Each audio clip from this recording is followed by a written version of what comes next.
السلام علیکم ورحمۃ اللہ وبرکاتہ۔ آج میں آپ کے لیے ایک اور بیسٹ ریئیکشن ویڈیو کے ساتھ حاضر ہوا ہوں۔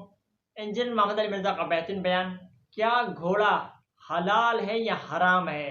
اسلام کے پوائنٹ آف ویو سے ہارس حلال ہے یا حرام ہے؟ انجینئر محمد علی مرزا اپنا موقف پیش کر رہے ہیں۔ چلتے ہیں بیان کی طرف، سنتے ہیں محمد علی مرزا کا بہترین ویڈیو۔ اگر آپ میرے چینل پہ پہلی بار آئے ہیں تو چینل کو سبسکرائب کر دیں۔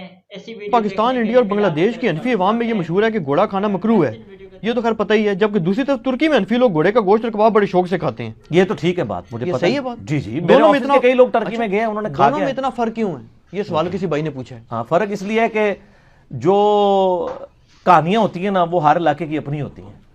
میں آپ کو ایک فرق بتاتا ہوں کہ یہاں پنجاب کے اندر دیوبندی جو ہے نا وہ فرض نماز کے بعد دعا کرتے ہیں، اور جب بریلوی نماز جنازہ کے بعد دعا کرتے ہیں تو کہتے ہیں یہ ثابت ہی نہیں ہے۔ تو جب ہم ان سے پوچھتے ہیں کہ چلیں یہ تو ثابت نہیں جو آپ فرض نماز کے بعد کر رہے ہیں یہ ثابت ہے، وہ کہتے ہیں نہیں یہ بھی ثابت نہیں، یہ بزرگوں نے بتایا ہے۔ اچھا، تھوڑا سا آپ لاہور کی طرف جائیں، رائے ونڈ چلے جائیں، وہاں فرض نماز کے بعد دعا نہیں ہوتی۔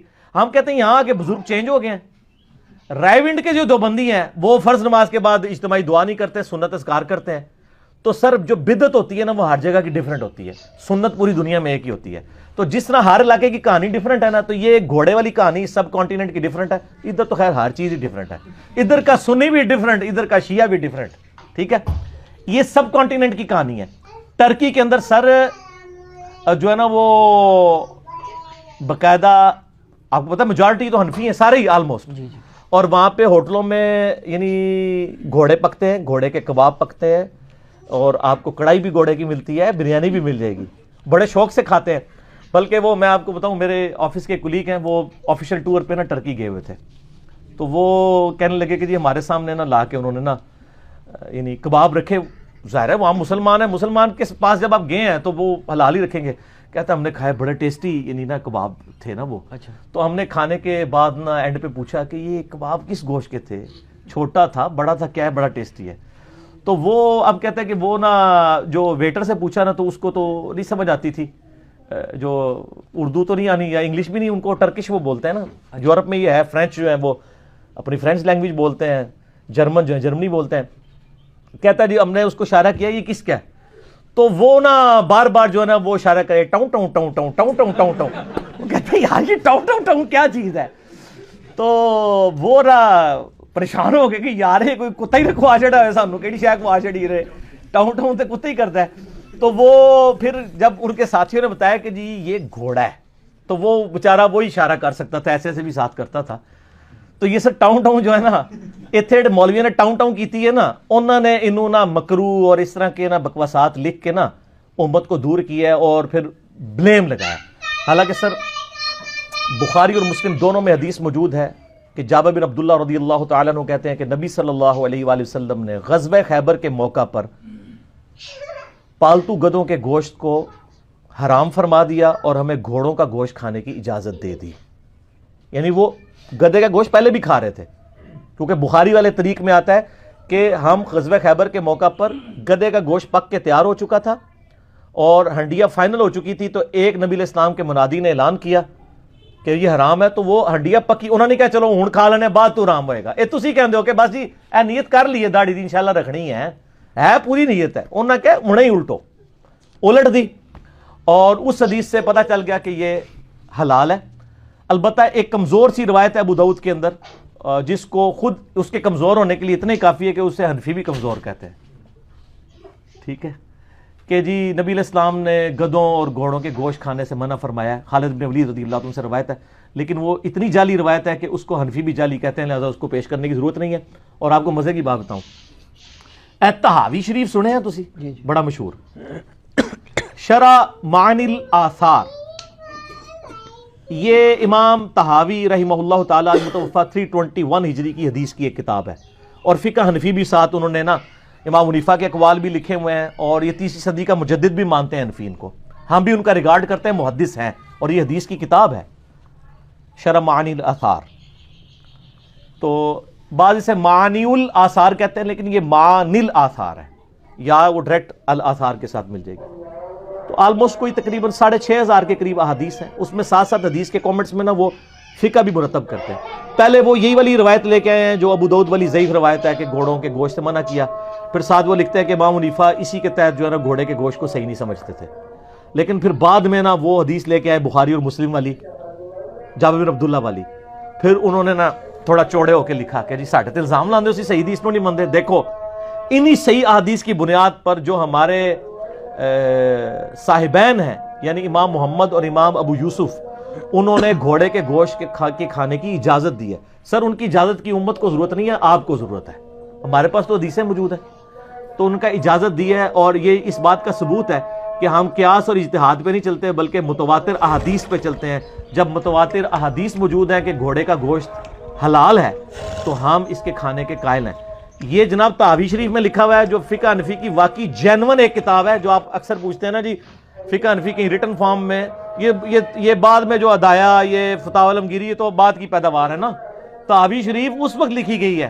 تحاوی شریف تو اس کو یہ کہتے ہیں, ویسے یہ شرح معانی الاثار ہے کتاب کا نام, اردو میں ترجمہ ہو کے آ چکی ہے.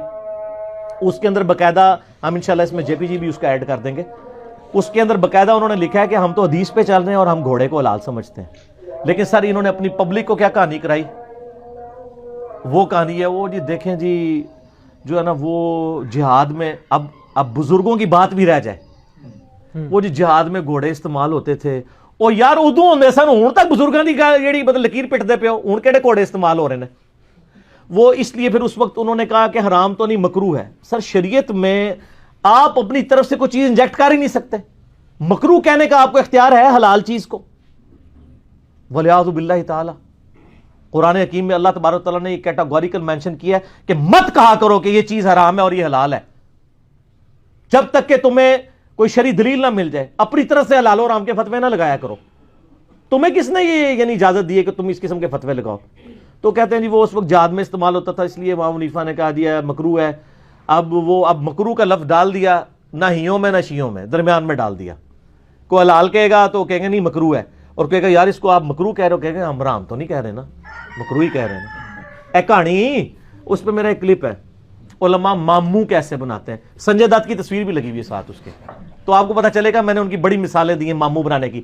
تو یہ انہوں نے بنایا ماموں, اور ماموں ایسے بنایا کہ فقہ حنفی کی جو یہاں پہ اردو میں کتابیں پائی جاتی ہیں نا, بریلوی مکتبہ فکر کی کتاب کون سی ہے جی, بہار شریعت. سر 30 سال میں تقریباً اس بندے نے لکھی ہے, وہ 30 سال میں, اور 30 سال ہے کم کرتا رہا بندہ. انہیں جتنی فقہ دی کتابوں سے اردو ٹرانسلیشن کر کے چلے ہمارے لیے فائدہ ہو گیا. اس کے آپ 15ویں حصے میں جائیں نا, سر میں نے داڑھی مچھ نکلنے سے پہلے بہار شریعت پڑھی ہوئی ہے 1994 میں جب میں ایف ایس سی میں تھا. 15ویں حصے میں انہوں نے جا کے لکھا ہے کہ جی جو گھوڑا ہے نا جی یہ جہاد میں چونکہ استعمال ہوتا ہے اس لیے اس کی ممانعت ہے. اب یہ ان کو پتہ ہی نہیں ہے کہ یار خدا کے لیے اب یہ لکیر پیٹنا بند کرو, اب بتاؤ لوگوں کو حلال ہے. ٹھیک ہے, وہ جہاد کی وجہ سے دے دیا تھا کہانی. اچھا یہ تو ہو گیا جو فقہ حنفیہ بریلویہ. اب ان کے جو چھوٹے بھائی ہیں فقہ حنفیہ دیوبندیہ, ان کی مشہور کتاب کون سی ہے, بہشتی زیور. ہائے دیکھو سارے لوگ پتہ ہے. ٹھیک ہے, انہوں نے بزرگ رہے نا, سارے دے بزرگ رہے نا اپنے اپنے زمانے سارے اتوں ہی تھے آئے ہو نا, تسی بھی اتوں ہی آئے ہو نا.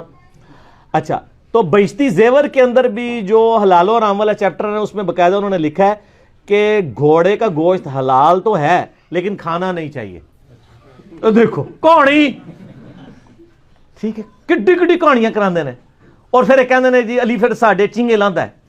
تو میں چنگے نہیں لاندا سر, بالکل میں چنگے نہیں لاندا. میں صرف کہنا کہ سر نہ میں بابی نہ میں بابی, میں ہوں مسلم علمی کتابی. ٹھیک ہو گیا. تو یہ میں نے آپ کو دونوں کے الگ الگ حوالے اس لیے دیے ہیں کہ یہ دونوں بھائی ایک دوسرے کو ماننے کے لیے تیار نہیں ہے, حالانکہ یہ جائز اولاد ہیں روحانی ایک ہی بزرگ کی. اور اگر آپ کو یقین نہ آئے تو سر آپ 1905 میں حسام الحرمین احمد بریلوی صاحب نے لکھی ہے. اس میں انہوں نے پہلے تو کتاب کا نام ہی ہے حسام الحرمین, حرمین کی تلوار. تلوار کس پہ ماری ہے انہوں نے, دیوبندیوں پہ. اس کتاب کے اندر انہوں نے لکھا ہے کہ علماء دیوبند جن کی یہ عبارتیں ہیں نا, ان عبارتوں کے کفر میں شک کرنے والا بھی کافر ہے, اور یہ سب کے سب واجب القتل اور مرتد ہے. مرتد ہے تو واجب القتل ہے. تو اس لیے میں پھر لادہ والے دیتا ہوں نا حنفیوں کی فقہ کے لادہ, کہ حنفیوں میں بھی دو بھائی ہو گئے نا, حنفی دیوبندی اور حنفی بریلوی. اچھا اس کے مقابلے میں 1906 کے اندر لکھی گئی المحند علی المفند. کیا لکھی گئی؟ المحند علی المفند. المحند کہتے ہیں ہند کی تلوار کو. انہوں نے تلوار نام رکھا تھا. کہتے ہیں بزرگ تو بڑے میٹھی میٹھی باتیں کرتے تھے, بڑے شیر و شکر تھے. نہ سر, نہ نہیں سر, ٹھیک ہو گیا. نہ کلپ آ رہے آج انشاءاللہ, تیار رہو سارے, انشاءاللہ ایک دو دن ہی آ جائے گا. آپ اس میں تو شیر و شکر ہی تھے سر. نہیں شیر و شکر نہیں سر, نہ پرانی گلاں پڑھا ہی. اچھا وہ کیا ہے کہ جی انہوں نے المحند المفند لکھی, ہند کی تلوار المفند سٹھائے ہوئے بابے کے سر پہ. اور سٹھایا ہوا بابا کسے کہا؟ احمد بریلوی صاحب کو. المحند علی المفند میں انہوں نے لکھا کہ جو یہ بریلوی ہیں اور احمد بریلوی, ان کے علماء, یہ سب کے سب شیطانی لشکر ہے جو ہم پہ حملہ آور ہو گیا ہے. اور اپنے علماء کو لکھا, علماء دیوبند رضی اللہ عنہم, 14ویں صدی کے علماء کو. ٹھیک ہے, اس کتاب کا میں نے نام چینج کر دیا. میں نے اس کا نام رکھ دیا ہے المحند علی المفند کی بجائے المفند علی المفند. ایک سٹھیا ہوا بابا دوسرے سٹھیا ہوئے بابے کے اوپر. اور سر اس پہ اجماع ہے. آپ بریلویوں سے پوچھیں کہ یہ اسام الرحمن کے جواب میں جس نے کتاب لکھی ہے وہ کہیں گے پاگل جی, وہ کہیں گے نا. اور ان المحند والوں سے پوچھیں وہ احمد بریلوی صاحب کو پاگل کہیں گے. تو پھر سر ہو گیا نا المفند علی المفند. سر ابھی ایک اور نئی ٹرم بھی آ گئی ہے مارکیٹ میں, وہ آپ کو پتہ ہے؟ یہ پچھلے دنوں میرا ایک کلپ چڑھا ہے ایک حنفی مولوی کے بارے میں نا, تو اس میں جو میں نے ان کی انجینئرنگ کی ہے نا, تو نیچے کوئی عرب کا بندہ تھا, اس نے نیچے لکھا المہندس علی المفند. المہندس کہتے ہیں عربی میں انجینئر کو, ٹھیک ہے. تو وہ کہتے ہیں یہ المفند علی المفند کے بعد اگلی ٹرم یہ ہے کہ المہندس علی المفند, یعنی اللہ نے ایک انجینئر چھوڑ دیا ہے تمام ان مفند لوگوں کے اوپر. تو سر یہ جو کلپ بنتے ہیں نا, یہ پہلے تو آئی تھی اسام الرحمن, اس کے بعد آئی جناب المحند علی المفند, پھر میں نے اس کو المفند علی المفند کا, اب اگلا ورژن ہے المہندس علی المفند. بلکہ المہندس علی المفندون, جتنے مفند ہیں, جیسے مسلم کی جمع مسلمون ہوتا ہے نا, جی سر, ٹھیک ہے نا جی, اس طرح یہ اس کی مفند کی جمع مفندون. تو یہ سر المہندس علی المفندون, ٹھیک ہو گیا جی سر. تو علی بھائی یہ پاکستان میں جو اہل حدیث اور شیعہ لوگ ہیں ان پہ کیا جبرن انہوں نے قانون نافذ کیا کہ گھوڑا نہیں, قانون تو نہیں ہے, آپ کریں ذبح کریں کوئی نہیں مسئلہ ہوتا. لیکن سنا نہیں کبھی, سنا نہیں, لیکن آپ نے کھایا کافی دفعہ ہوگا. یہاں تو آپ نے گدھے والی حلیم بھی کھائی ہے, گدھے اور گدھے کھائی ہوگی کافی دفعہ, آپ کو پتہ نہیں چلا. گدھے اور کتے تو لوگ کھا رہے ہیں, گھوڑے کا کبھی جی گھوڑے بھی کھاتے ہوں گے, یقیناً کھاتے ہوں. اور اللہ سے دعا کریں کہ آپ کو گھوڑے کی حلیم کھلا دیں, وہ حلال تو ہوگی, گدھے کی تو حرام ہے نا. ٹھیک.